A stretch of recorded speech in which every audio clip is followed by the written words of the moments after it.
টানা কয়েকদিন পর গতকাল বৃহস্পতিবার ঢাকা মহানগর গোয়েন্দা সংস্থার কার্যালয় থেকে মুক্তি পেয়েছে বৈষম্যবিরোধী ছাত্র আন্দোলনের ৬ সমন্বয়ক।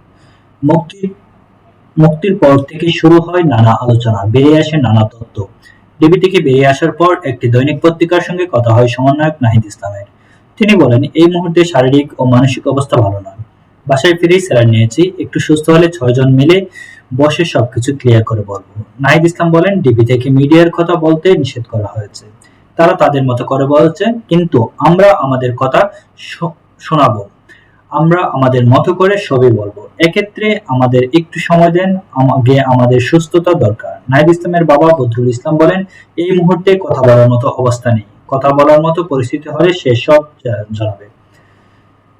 ডিবি থেকে বের হয়ে মুক্তি পেয়ে সামাজিক যোগাযোগ মাধ্যমে ফেসবুকে স্ট্যাটাস দিয়েছেন বৈষম্য বিরোধী ছাত্র আন্দোলনের অন্যতম সমন্বয়ক আসিফ মাহমুদ। বৃহস্পতিবার দিবাগত রাত ১:৩০টার দিকে তিনি এই স্ট্যাটাস দেন।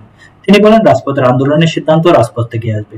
ডিবি অফিস থেকে ইচ্ছার বিরুদ্ধে আদায়কৃত ঘোষণা প্রত্যাখ্যান করে রাজপথে নেমে আসা ছাত্র জনতাকে সালাম জানায়। তিনি আরো বলেন, শান্তিপূর্ণ আন্দোলনে নির্মম হত্যাকাণ্ডের বিচার, দায়ীদের পদত্যাগ ও নির্বাচনে গণগ্রেপ্তারের প্রতিবাদে কর্মসূচি চলমান থাকবে। গত ১৯ জুলাই থেকে অকথ্য নির্যাতন নিপীড়ন সহ্য করেছি, আপোষহীনতার জন্য যেকোনো মূল্য দিতে প্রস্তুত আছি। ধন্যবাদ সবাইকে আমাদের সঙ্গে থাকার জন্য। চ্যানেলটিকে সাবস্ক্রাইব করে সাপোর্ট করুন।